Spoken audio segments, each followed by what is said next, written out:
ডাল রান্না করা কতটা সোজা, তার থেকেও বেশি সোজা এই প্লাজো বানানো। কারণ আজকে ডালের রেসিপি থুক্কু প্লাজোর রেসিপি দিব। বিশ্বাস করেন, প্লাজো বানানোর থেকে সোজা অন্য কোনো সালোয়ার বা পায়জামা বলেন কোনোটাই এত সোজা না। তো প্রথমে আমরা কাপড়টাকে এভাবে 4 ফোল্ড করে নিব। এখানে কিন্তু 2.5 গজ কাপড় আছে। তারপর আমরা এই পাশে এইখানে 16 রেখে তারপর হাইকের মাপটা করে নিব। আপনারা আপনাদের মাপ অনুযায়ী করে নিবেন। তারপর আমরা এটাকে একটা গোল শেপ দিয়ে নিব।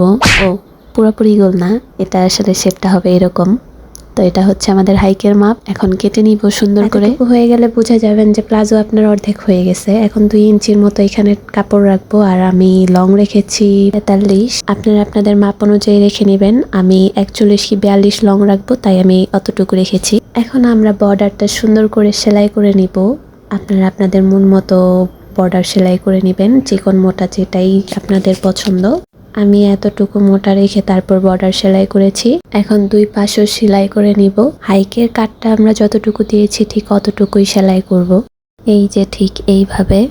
তারপর আমরা 2 পায়ের হাইকের জায়গাটা একসাথে করে তারপর সেলাই করে দিব। উপরে রাবারের ঘরটাও আমরা সেলাই করে নিব। এখন রাবারের ঘরে আমরা রাবার দিয়ে দিব।